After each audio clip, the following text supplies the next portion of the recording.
Hello, welcome to Gardener's World. And it's moments like this that justify all the work of gardening. This is what we garden for, to be able to just take stock on a beautiful spring day and really enjoy the way that the blossom is appearing daily. And the daffodils are looking really good. And I'm very happy with the yellow at this time of year, particularly from the daffodil Avalon, which has got exactly that paleness that I want in this border. There's a forsythia too, Forsythia Nymans, which is very late, but it's worth waiting for because again, it's got that soft tone to the yellow. And the color scheme here on the mound is pale yellow and pale blue. And I certainly have got the yellow right, but probably not enough blue. One way of getting more blue in at the same time with the daffodils is to have muscari. So what I've done is brought a pot of muscari out, and I'll leave them here to seed. And muscari do spread by seed very readily. And in future weeks, I will be adding more blue too, but for the moment, I'm just letting the yellow wash over me. On today's program, Carol will be sharing her tips and inspiration to guarantee colour and interest in all your beds and borders and containers right throughout the seasons. And I hope that I'm going to inspire you to try all sorts of things in exciting ways. We'll be heading to West Wales to discover more about the Welsh national flower, the daffodil. Some people just think daffodils are all yellow, but there's a big range of whites and yellows and pinks and oranges. And this time of the year, the daffodils are fabulous.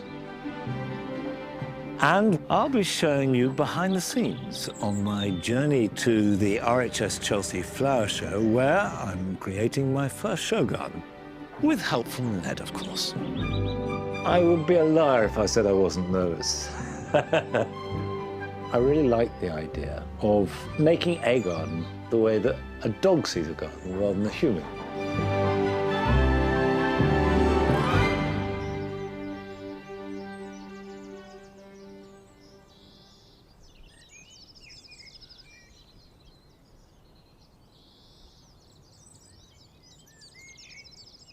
This is the writing garden, and essentially it's a white garden. But like all white gardens, it's predominantly green, but at this time of year, there is a lot of white. The leucojum are dominating. These are the snowflake.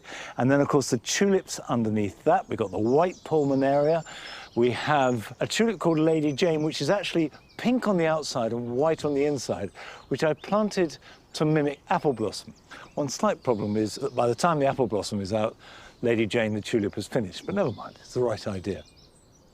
Now, one of the plants that features early in the year is this. This is winter flowering honeysuckle, Lonicera fragrantissima. And it flowers on wood that is produced in the previous season. So if you want to prune it, you need to do so now, immediately after flowering. And that applies to all really early flowering woody shrubs. You can probably see that there's new growth already coming there. And that's what will carry next year's flowers. So this arching stem here, I could take that right back, say to there. That can come out. Sorry, Ned. Really old growth that you feel is not very productive, go right down to the base. But never take out more than a third of the old growth in any one year because that weakens it too much. Otherwise, just cut back so you've got a bit of a framework. And what I want here is a sort of curving backdrop. And then all this growth underneath getting some sunlight. Let's stand back and have a look. There's always that thing when you're pruning. You're busy pruning away and going well, and then suddenly it's kind of like when you're cutting someone's hair, you think, ooh, that's gone a bit far. So it's a good idea to stand back, have a look. And in fact, I've got a nice curve on that. But this is very much a plant of winter. To get the best from your garden at all times of year, then sometimes you need a bit of expert advice. And who better, both for expertise and inspiration, than Carol.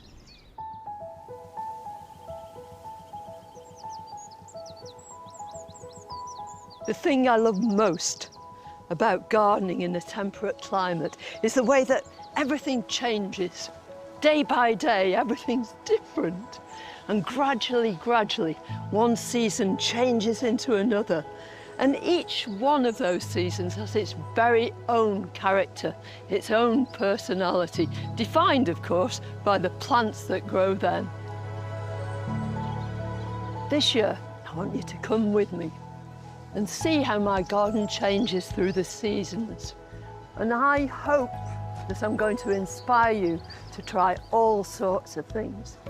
New plants, old favourites, putting them together in exciting ways. I'm showing you how, with some clever planting and combinations, it's possible to have beautiful borders and containers full of colour and interest all through the seasons. Of all the plants you could think of, probably the primrose epitomises spring more than any other. Now, they're in their element. This is a straightforward, our native primula, Primula vulgaris. Vulgaris means common, and it is fairly widespread up and down the country. And just look at them here. I've got Euphorbia amygdaloides, our wood spurge, and this is a variety called Robbii. It's a brilliant ground cover, but here it's making this sort of curtain, and through its stems you can glimpse even more primroses. I just think it's beautiful.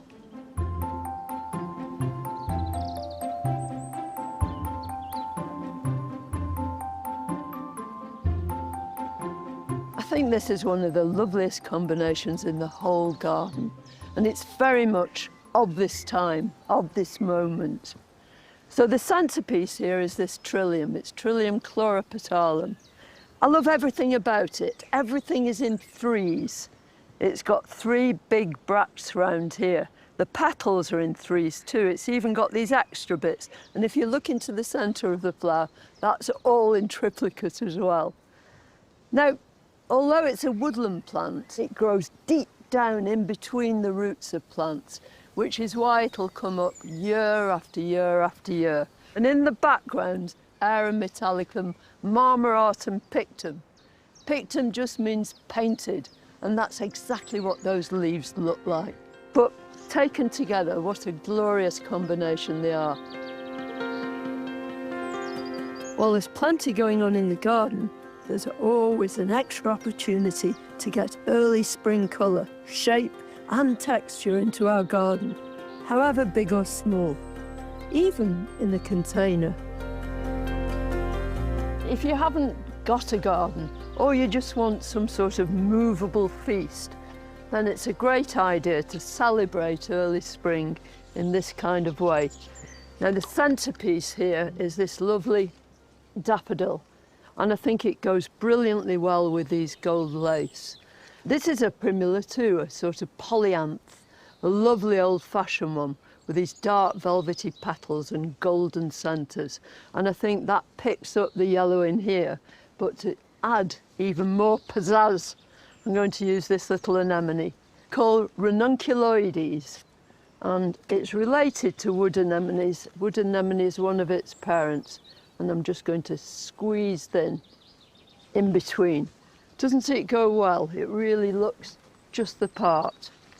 Now, the whole point about something like this is you can enjoy it for the moment. You can move it where you want to, and you can enjoy that perfume, enjoy looking down on it. But then, when it's all faded down and your polyanthus could do with dividing and your anemone's just about going to sleep, you can put everything out into the garden and enjoy them year after year after year.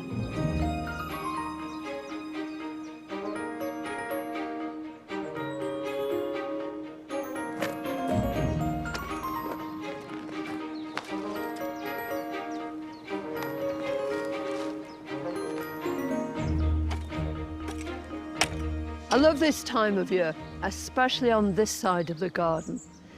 The canopy hasn't filled in overhead yet, and that means that all what I call Cinderella plants, all these lovely woodland treasures, are really making the most of the low light and the fact that the sun can actually get through. So we've got leucodiums, we've got epimediums, we've got chinodoxa. It's absolutely glorious. And I've chosen this little bed to kind of put a bit of new life into. And I was prompted to do that because I've taken out this Anchianthus. It was absolutely bone dead, completely gone. And I've dug this ground over.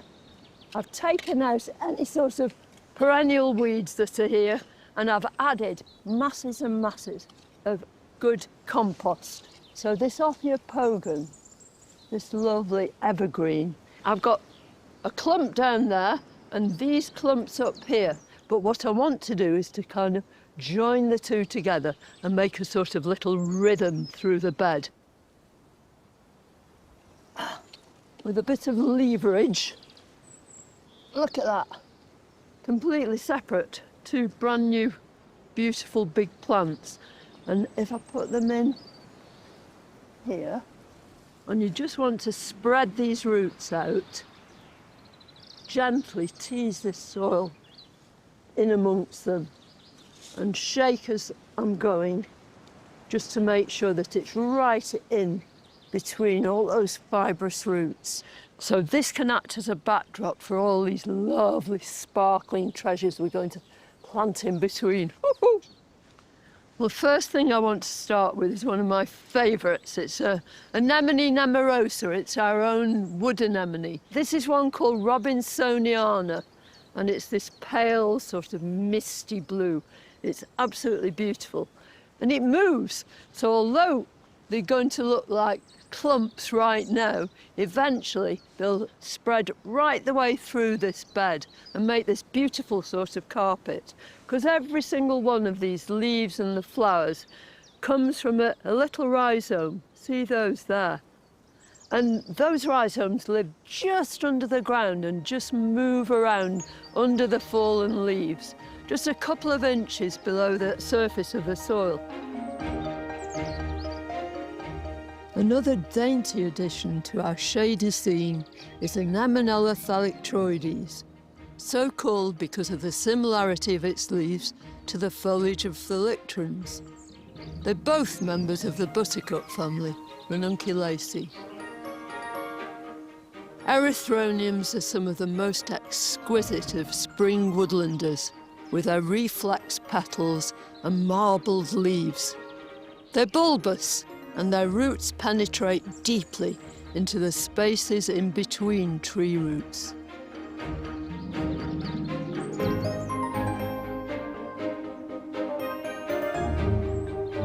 Most of the things I'm adding to this bed are spring Cinderellas, and will go to sleep during the summer. My Ophiopogon, my hellebores are evergreen, and I want to add these begonias too for another evergreen element. This is a begonia called Flirt. They're incredibly versatile plants. They'll cope with sun, dry shade like this. It's going to flourish perfectly in this sort of position. And its a huge advantage, quite apart from the shape of its leaves, which are a lovely contrast, is their colour. Just look at that. It's like somebody's been round with a red boot polish. There's a bit of shine to it as well. So this bed's undergone quite a transformation. Of course, there are still spaces between the plants, but by next spring, the whole thing will be wall-to-wall foliage and flowers.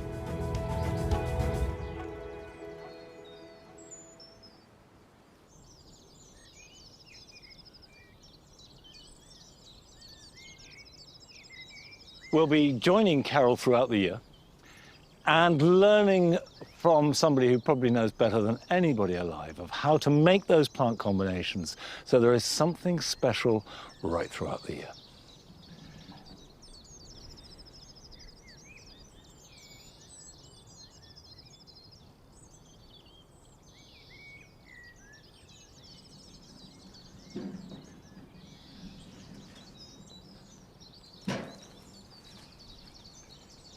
The Taihaku cherry has been at its very best over the last few days. The leaves are beginning to come now, which means that in the next 48 hours, all those petals will gently come wafting down. But what's been fantastic this year is that there's been no rain and very little wind.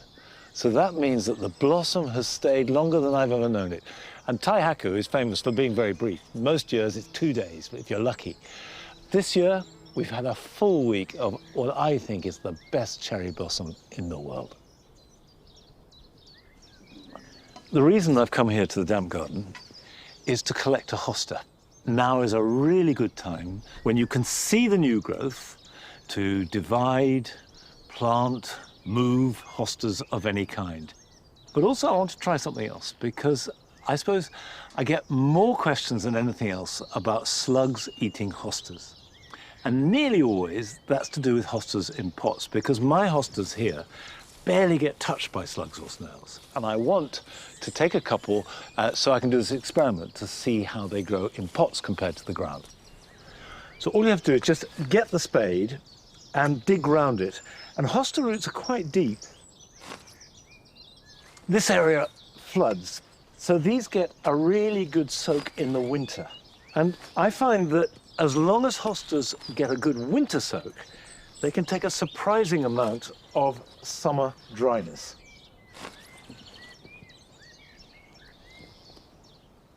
Now, you can see that is a really substantial plant. So what I'm going to do now is just divide this, just lean the spade on it and apply pressure. And hopefully it'll be enough just to force it apart. Like that. That's cut through quite nicely. Very satisfying, sharp sound there. There we go. So, I have the smaller segment there, still a nice size hosta, and you can see the really woody roots, and that should grow with more vigor having been divided. So I'm going to put this back in the hole, like that. I'll fill around it.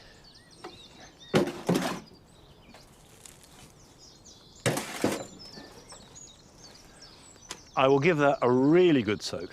And this bigger chunk,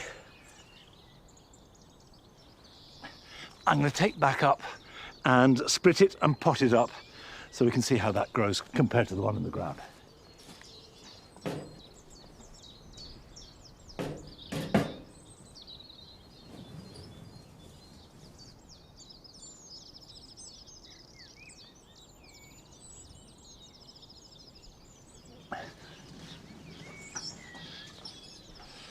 I'm going to subdivide this division and plant each half in a pot. Same idea, rest it on and give it a good push. There we go. So, this is quite a large hosta, so it needs a large pot, and then give it a good rich compost so that it can access plenty of moisture and nutrition because it needs that to be healthy. And unless it's healthy, it'll become stressed, and if it's stressed, that's when it'll get eaten. So that's about the right height. I've got a mix here. I'll pack around it. This is 1/3 peat-free compost, 1/3 leaf mold, and 1/3 sieved garden compost. And I would expect this to be here in this pot for about another 2-3 years. Right, that's one, and now I've got the other.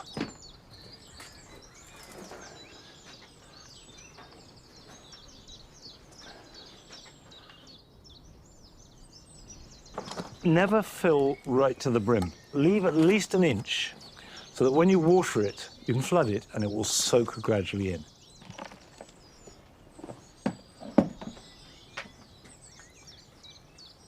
I will put these with the other pots that I've got over there. And what I've done is potted up a whole range of hostas just to see if my hostas can survive really well in containers as well as the ground and don't get eaten by slugs and snails. Right, I'll leave those there for the moment. I've got another job I need to get on with.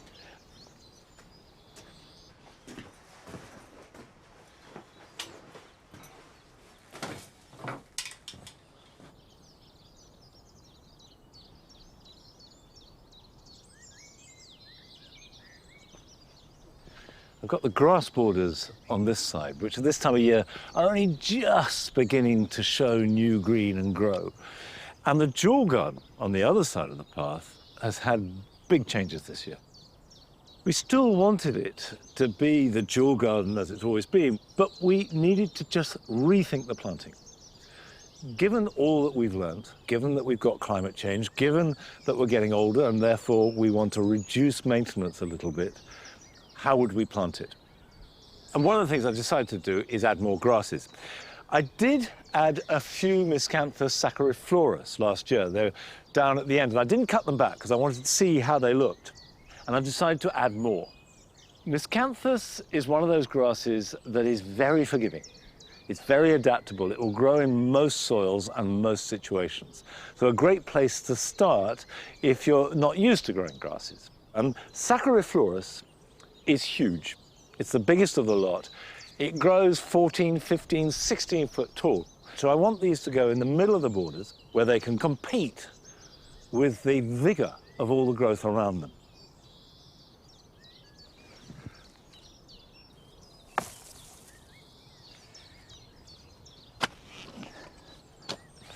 Grasses are best planted when the soil warms up. Now, that will vary from garden to garden and place to place.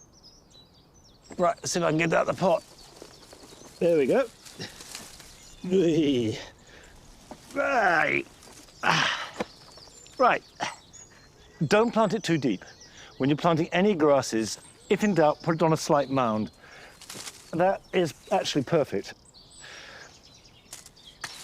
Right. We're going to visit one of your gardens now. It takes us to Scotland. It belongs to Jess Goddard.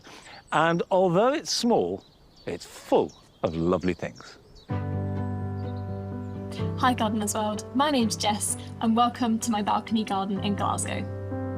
When I first moved to Scotland, I was delighted to find that my flat had a balcony, and so I started to create a garden. My balcony is small, but it doesn't stop me from filling it with as many plants as I can. I have 2 microclimates, one on each side, a dry side and a damp side. I learnt this because all the plants on one side kept dying because they were getting too wet. So I switched it up and started growing hostas and ferns on the damp side and moved everything else to the dry side. And since I've done that, it's worked really well. The conditions on my balcony can be quite unpredictable, but the plants adapt really well to the conditions as long as I put them in the right place and protect them from getting too wet. My favourite thing in my garden is my Devon green hosta because I really like the leaf shape and the colour. Most of the hostas in my garden were given to me by my dad, who divided the ones from his own garden. I love that even 8 hours apart, we can chat about the same plants and their progress, just like I used to when I lived back at home. It makes it feel extra special. This is my first garden, and I'm really proud of what I've created, and I hope that you've enjoyed it too.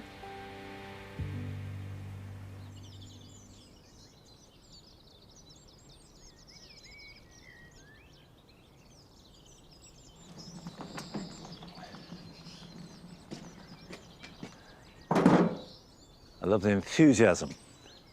And of course, you can get that from any space. You don't need a big garden or a garden at all to really get the pleasure from plants.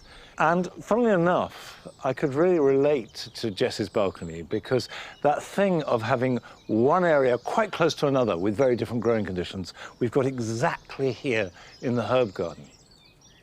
On this side of the path, the bigger side, it gets full sun in summer and at least half a day in winter.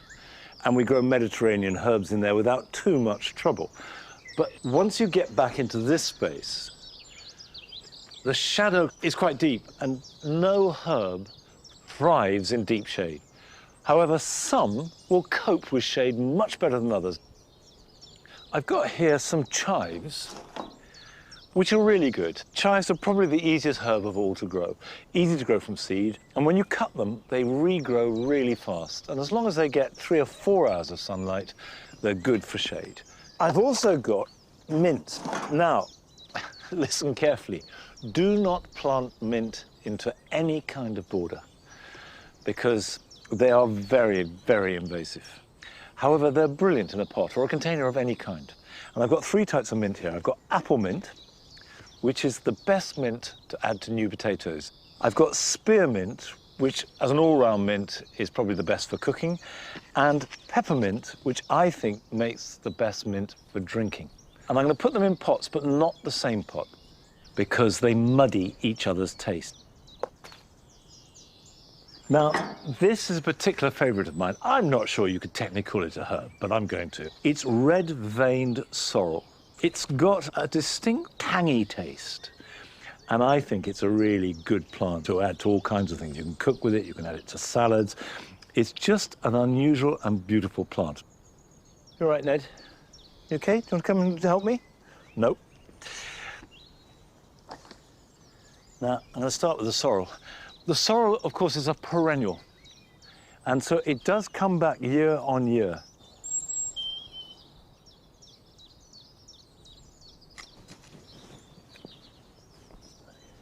When you're preparing the soil for any herbs, always err on the side of too much drainage rather than too little. And just remember that herbs and sun go together. If you've got shade, cut your cloth accordingly, reduce the options, and just enjoy what will grow successfully. Come on. Good boy. I have taken on this year another garden away from Longmeadow, and its deadline for completion is approaching fast. I've lived with dogs all my life, so it's natural for me to be always accompanied by a dog or two, especially in the garden. I mean, my wife always says that I understand dogs better than I do people. I've never in my life had a garden without dogs. They are as much part of the garden as plants. So last year, when I got a call from the RHS and Radio 2 asking if I would consider designing a garden that celebrated dogs and gardening at Chelsea, I was up for the challenge. And could depend on Ned to give me a helping hand. To have Monty and Ned designing the RHS garden, I mean, I think it's a dream come true for us. We're very conscious that right now it's really difficult times, and so we thought, why not actually celebrate some of the things that people in this country love the most? Gardens and dogs, bringing them together with Monty and Ned in one great big package, I think would just bring joy to the nation. I knew that if I was going to be able to do this, I would need the help of the very best team available. So I enlisted the nurseryman Jamie Butterworth, who has established himself with a gold medal pedigree from RHS Chelsea. When I got the call from Monty the first time, I couldn't quite believe it. Actually, not only is it RHS Chelsea Flower Show, which is the biggest flower show in the world, but it's Monty Don. He's the reason I got into gardening in the first place. As excitement about the garden began to grow, over on Radio 2, DJ, RHS ambassador, gardening enthusiast and dog lover Joe Wiley has been on hand, offering us support. The garden is all about reflecting the special place that dogs hold in our hearts and our gardens. Ned has had a formal invitation, so I think everybody involved should bring their dogs and let chaos reign. Monty, stop! You are so mischievous. This is Monty's design, it's his vision, it's his garden at Chelsea. But my job is to bring it into reality and actually create what's in Monty's head. I would be a liar if I said I wasn't nervous. I really like the idea of making a garden or having a part of a garden that really catered for the way that a dog sees a garden rather than a human. I wanted it to be a place where dogs would feel happy and at home, and that the human element would enjoy it as a garden, and just where those two things met. Today, Jamie has brought some sample bricks for the Chelsea Garden paths, which we hope will give it just a little nod to Longmeadow. But like everything else, the devil is in the detail. How are you? Really good to see you again. What have you got here? God, you've got a lot. A load of bricks. This type, which is very like what we call a lamp brick, which is really heavy and solid, makes brilliant paths. Yes. Absolutely brilliant. But these, which are old bricks, are much nicer colour. In addition to the brick paths, my garden design includes an area for dogs to explore in their own mazy way, a selection of trees, a flower meadow, a stream to wallow in, a lawn, and a building which is a combination of a summer house and an enormous kennel. Oh, and there'll obviously be a couple of chewed balls. It's more than just a jokey dog garden, although there's an element of that. It's somewhere where dogs are part of a family. And that family may be one person and two dogs. It might be, it could be any combination, but it's part of a life. And yeah, I think that's the core of it. If we can achieve that, I'll be happy. For the planting, I've chosen very familiar trees and shrubs like hazel, field maple and crabapple, along with a ball theme, including circular flowers and topiary, and of course there'll be dogwood in there too. I'm assuming that everything's going swimmingly in the polytunnels. How are the plants? The plants are growing, which is a good start. Yeah. We can't second guess or know what it's going to do is the weather. And obviously, it's incredible today. And if we have this between now and Chelsea, we'll mostly be looking at a palette that would, in normal years, be in flower in June. Yeah. So we'll have to say goodbye to the tulips and some of the bulbs that we wanted to use, whereas we could still get snow next week. Yeah. It's that time of year where we just don't know what's going to happen. On the one hand, we're not being judged, so therefore no one's going to take points off if something is not perfect. On the other hand, it's got to be perfect. It has to be perfect. Yes. I do want people to like it. I want people to love it. And if I equip myself well, phew. And if I don't, well, it'll be embarrassing and it will be a pity, but it won't be for want of trying. With just weeks left until Chelsea, the biggest decisions are still to be made. So I've come to the nursery, where they've marked out the garden to scale. Now I can really start to understand the space and place the trees and shrubs and discuss the structural bones of the design with Jamie and his team. Very nice. This is your garden. It's glorious. So let's stop here. Let's just leave this like this. Oh, hi. How are you? Monty. Nice to see you again. Yeah, you too. How are you? I'm all right. Yeah, good. I'm okay. Good. I'm sort of scratching your head. Yeah, well, I'm somewhere between excitement and just pure cold panic, actually. One of the crucial features to get right is the garden's summer house, including my own love of reclaimed material for garden buildings. But at the moment, we have a small problem interpreting the idea into reality. As if it's too derelict, it cuts out everybody who has no access to a derelict building, and then it becomes a stage set. Yeah. And I want to avoid that. The armchair could be on that side, sofa on that side. But I don't think we want a great big window. Yeah. Dogs are exactly where the seats are going to be. I think that's a doggy seal of approval. There is almost nothing that you can think of that doesn't have to have a decision made about it, and lots of things you haven't thought of that have to have a decision made about it. One thing that we just have to decide today is the exact placement of the trees.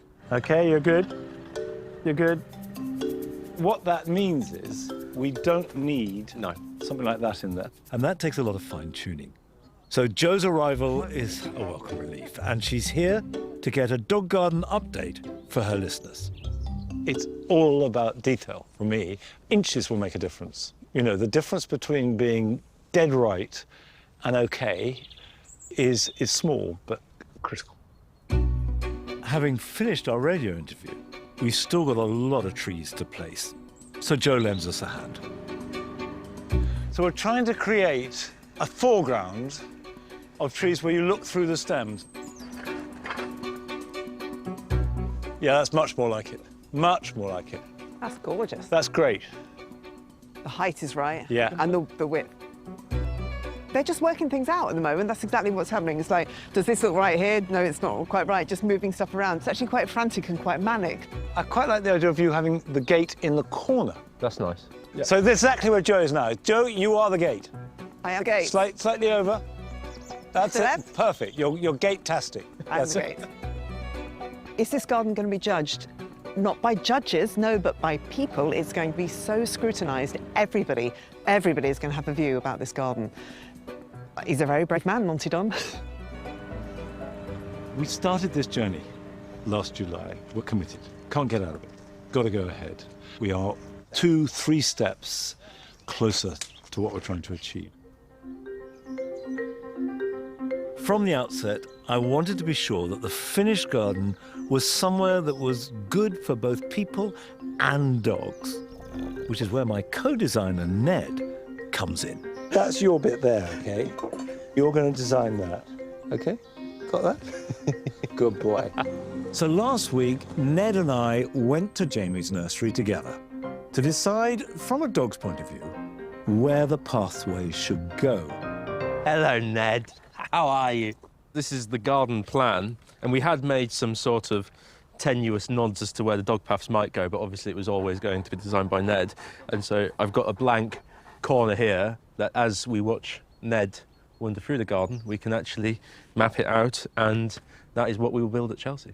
To make it easier for ourselves and Ned, we've made the planting area twice the size that it's actually going to be at Chelsea.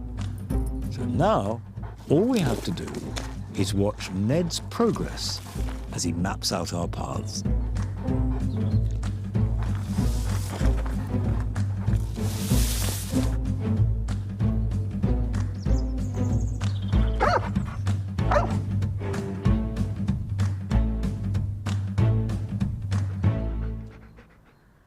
There was a distinct sense of that, wasn't there? Yeah. Actually, watching Ned go through it was quite interesting. It was quite instructive. We did genuinely learn how Ned behaved within the space, and we will genuinely use that in the Yes, garden. exactly. It's the Chelsea conundrum. It's trying to be as authentic as possible whilst putting it on the world stage, and it's a battle every year. I sort of feel like someone who's dived into a deep pool and you're nearing the bottom part of the dive, and therefore the only way is to get out, you've got to go up. We're sort of out of the worst bit now because it's only going to get more exciting. Yeah. And it's going to happen, it's real, and we're surrounded by it, and it's quite lovely. And I hope it's this calm at Chelsea, I really do. It won't be. It really won't be.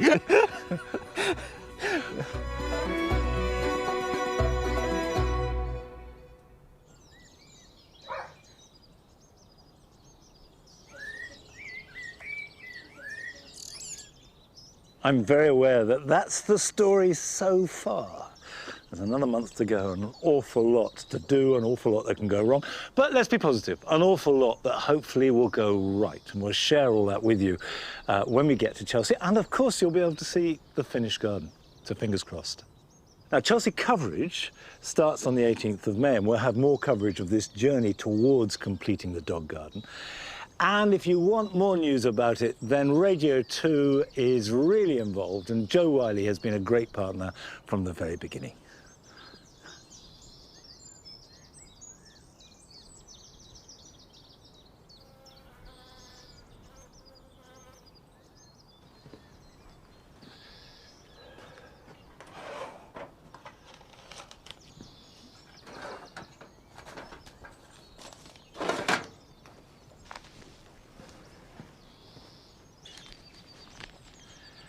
These 4 raised beds last year had cut flowers in them. And this year we've got bulbs that I'm trialing. These are all bulbs that I've never grown before, types of tulip, types of daffodil. In fact, they're coming through really nicely. We've got hardy annuals in that bed, dahlias, which have overwintered in that bed. And this bed I cleared. And actually, I'm not going to use it for cut flowers because it makes a really good seed bed. Now, a seed bed saves a whole load of money. You don't need seed trays, you don't need to buy compost, you don't need a greenhouse. All you need is a spare patch of ground, and it can be just a metre square. And some plants react really well to growing in soil as opposed to growing in compost, and it tends to be the brassica family. Now, we all think of brassicas as vegetables, but actually it's quite a wide family. So it includes rocket, it includes radish, it includes swedes and turnips, and also wallflowers. So I'm going to sow my wallflowers in here and grow them on with the idea next spring, because they're a biennial, of having a really good crop. If you're growing biennials, now is a really good time to grow them. You do need to prepare the seed bed well. It needs to have not too many lumps and bumps.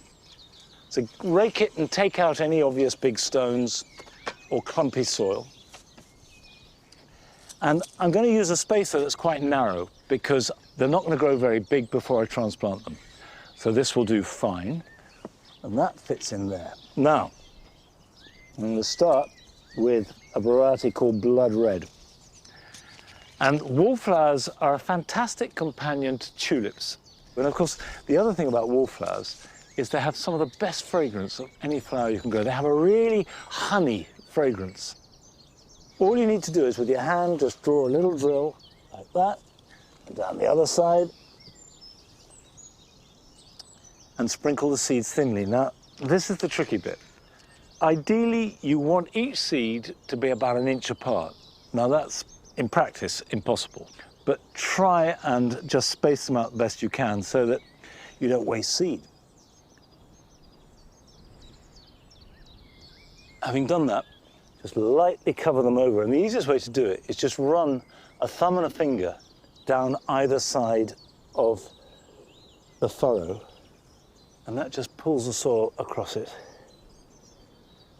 I will grow these on, and then when they're large enough to handle, I will move them so they can develop into nice, strong, bushy plants, and then in autumn transplant them, and hopefully next year I'll have a really good display of wallflowers.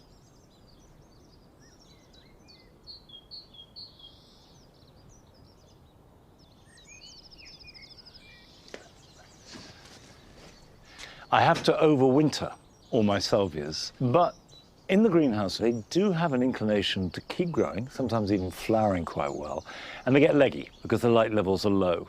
So it's a good idea to cut them back so the new growth that comes through is nice and strong and robust. However, what you cut back very often provides really good cutting materials. And of course, cuttings is one of the most rewarding ways of making new plants. There is a genuine magic about it. And I have to say, it's a really economical way of producing new plants too. These salvias, there's Salvia garanetica here, Salvia fulgens, might cost between 10 and 30 pounds. In a garden centre, might create up to a dozen cuttings. Now you can see here on the fulgens this soft new growth, and these are softwood cuttings, and if you can bend it over without breaking it, then it's a softwood cutting. So first things first, have your material mixed up, and this is a very, very free draining material. It's about 2/3 perlite, 1/3 compost. You can do it in pure perlite. Have your pots you're going to put them into ready. So we're going to take it from the end. If I just take that, and having taken the cuttings, I'm then going to cut excess foliage because there's water released by foliage, and water loss is what's going to kill it. So that's one. Got another one here, cut it beneath the node. The node, by the way, is just the point at which leaves or side shoots emerge on the stem. Perfectly good. Another. Now, this one, that is not a node. So that length there is less likely to produce roots than that point there. So we'll cut it off. Like that. So now I have my cuttings. Make a hole and go into the corner of the pot, burying it about half its length.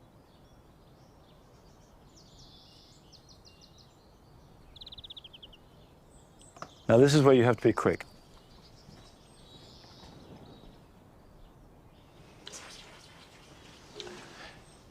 And then, and this is critical, you will need a bag. But these locking bags, they're a game changer, because all you do is just put them over, pull the zip tight, and that now is sealed around it.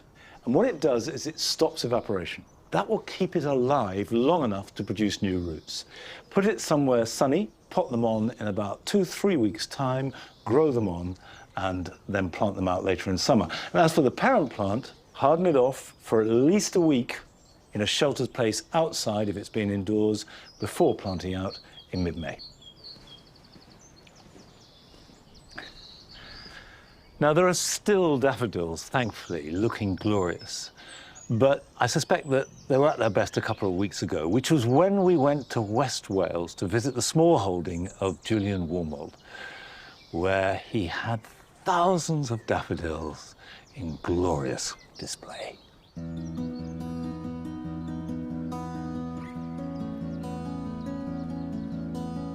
Some people just think daffodils are all yellow, but there's a big range of whites and yellows and pinks and oranges. And this time of the year, the daffodils are fabulous.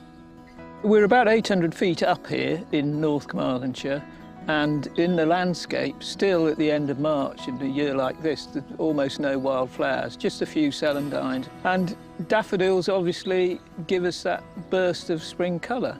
So they get us through the long grey days that we often experience here and the heavy rainfall. I'm Julian Warmold, and over the last probably 10 years I've started to acquire more named types of daffodils, and we've maybe got 240, 250, something like that now. We bought this property in 11 acres as a derelict small holding that hadn't been lived in for 30 years, and there was no garden and no landscaping. And gradually we started to work on the garden, but never with any plan. You just do a little bit at a time and you keep chipping away. The only garden flower that was here at that time was a very, very old daffodil growing on the access track bank that actually dates back to at least 1620. I started with snowdrops and gradually built up a big collection of maybe 150 different cultivars, and then started to look at daffodils. But with both snowdrops and daffodils, the thing that interests me most, in a way, is the social history and the human stories behind these flowers.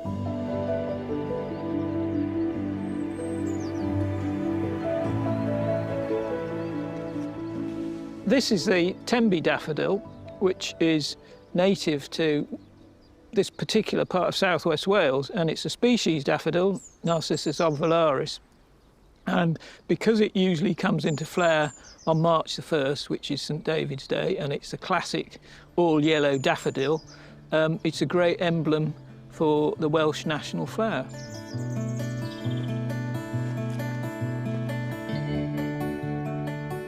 Daffodils became popular in the 1800s, and the Tenby daff was part of a major hybridisation industry, where some flowers were highly prized.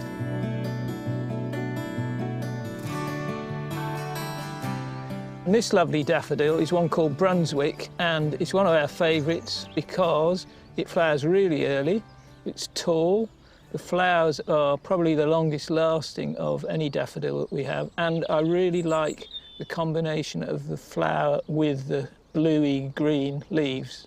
And when it was first launched in the late 1930s, early 1930s maybe, the people who first bought the bulbs had to pay about 450 quid in today's money to buy a single bulb, and they wouldn't have known whether it would be a good daff, but it's a great daff.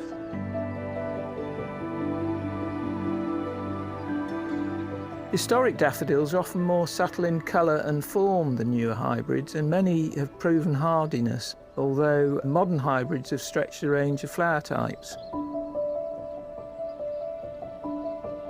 So there are 13 different divisions, classifications if you like, for daffodils, and this one which we really like is a daffodil called Orange Comet, which is quite a recent hybrid that was created over in America. But it's Division 6 Cyclaminius, and all the cyclaminias have swept-back petals, and they all tend to thrive in very wet conditions, so we thought this would be a good one to try growing different sorts of here, and most of them do pretty well. And these are just going over, but then they've been in flower since the beginning of March, and we're now the 30th of March, so that's not bad going. Due to the hybridisation process, many daffodils don't set seed, but some do. These are Narcissus pseudo-Narcissus, which is the other native daffodil in the UK, and it's the daffodil that inspired Wordsworth in the Lake District to write his very famous poem about daffodils. It sets seed, even though it flowers early, and it probably produces more seed in a seed capsule than any of the other daffodils. All of the daffodils that you can see in this part of the field have got here just as a result of saving the seed and scattering it onto the surface of the meadow and then waiting. And it takes maybe 5-6 years for a daffodil seed to produce a bulb that's of flowering size. But actually that's a lot easier and a lot cheaper than planting lots and lots of bulbs.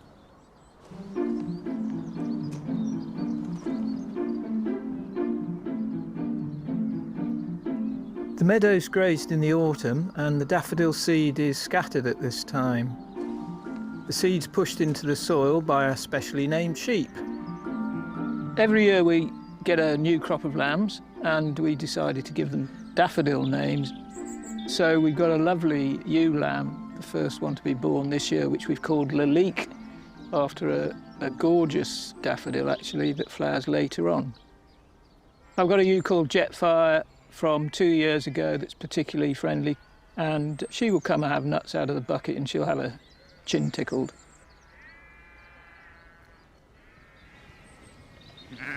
And Jetfire the daffodil is a lovely, reliable, orange and yellow cyclaminous daffodil with swept-back petals that flowers fairly early. It's a very good doer. Renovating the house and creating the garden has been a long journey, but each spring, when the daffodils begin to flower again, we're so pleased we persevered.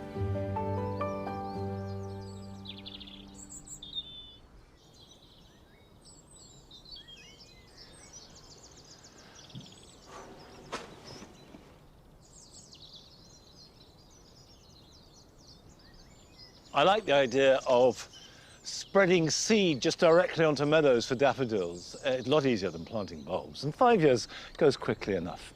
Now, some daffodils are becoming extremely rare, and the RHS would like your help in discovering 3 in particular.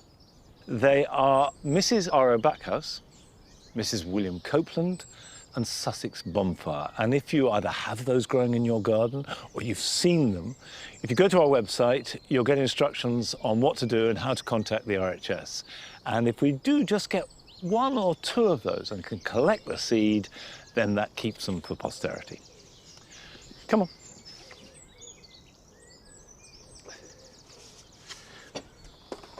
Easter has always been the traditional time when people planted their potatoes. Now is the time to get them in the ground. There are lots of ways of doing it. Potatoes actually are quite easy to grow, but to get the best from them, really you want to have them well covered, have them fairly deep, and also you need to make sure that they're not exposed to late frosts. And the best way to do that is to dig a sort of mini trench. Pull out the soil along a line or a board like I've got here. Pull that out. I've got them growing here next to strawberries, and strawberries and potatoes share pretty much the same growing conditions. They're like rich soil, plenty of moisture, and plenty of sunshine.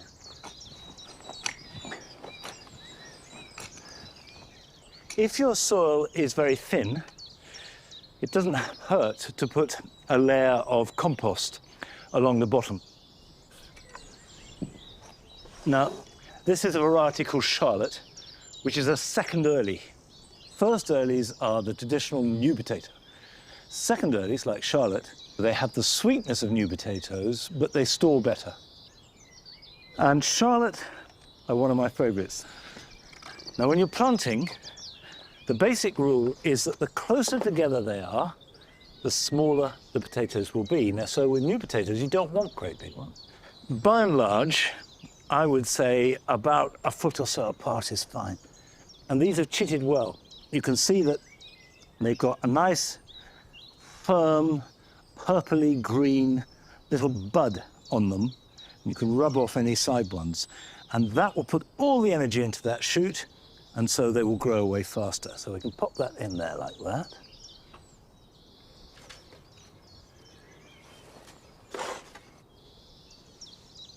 All right, get one more in there.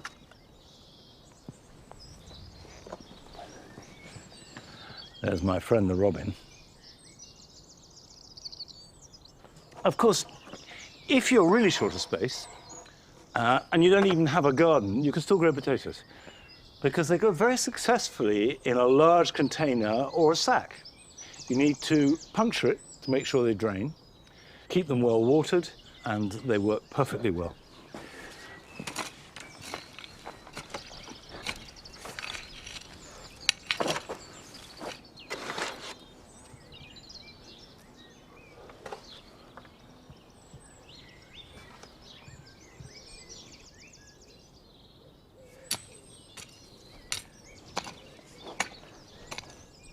When you're covering them over, you do not want any light to touch the tubers as they grow, otherwise they turn green and that can be poisonous. I've left enough space between the rows for earthing up. Now, earthing up is when you draw up soil over the emerging foliage.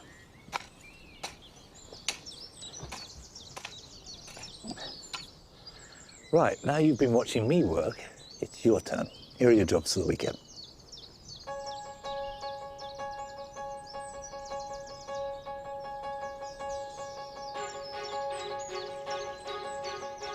If you're growing any of the late flowering clematis, you'll notice that they're now putting on masses of new growth. And this needs supporting. Use soft twine and never plastic or wire, as this new growth is very tender. And you may have to repeat this 2 or 3 more times until they develop their own tendrils that will support the weight.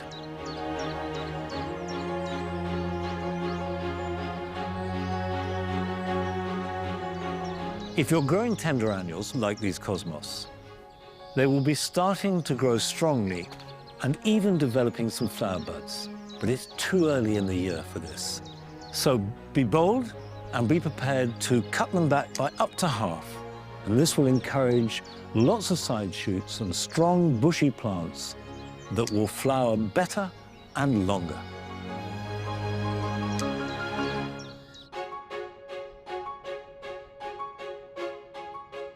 If you're growing tomatoes, it's important to keep them growing so you have nice, strong plants when you put them out, either outdoors or in a greenhouse.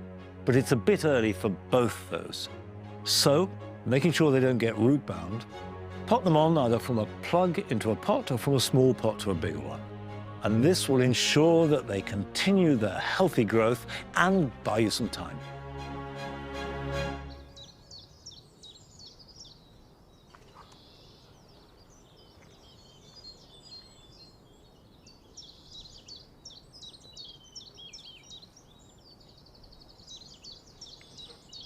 I always think that this is, above all, the time of blossom. And the great thing about blossom is you don't need big trees. You can have a socking great Perry pear like the one behind me. But also, blossom works just as well, whether it's on the step-over apples or cordons. And of course, you can grow those in any size garden. So this Easter, just take time to relish the blossom and maybe a bit of time to get stuck into the garden too. And I'll see you back here at Longmeadow next Friday at 8 o'clock. So until then, happy Easter and bye-bye.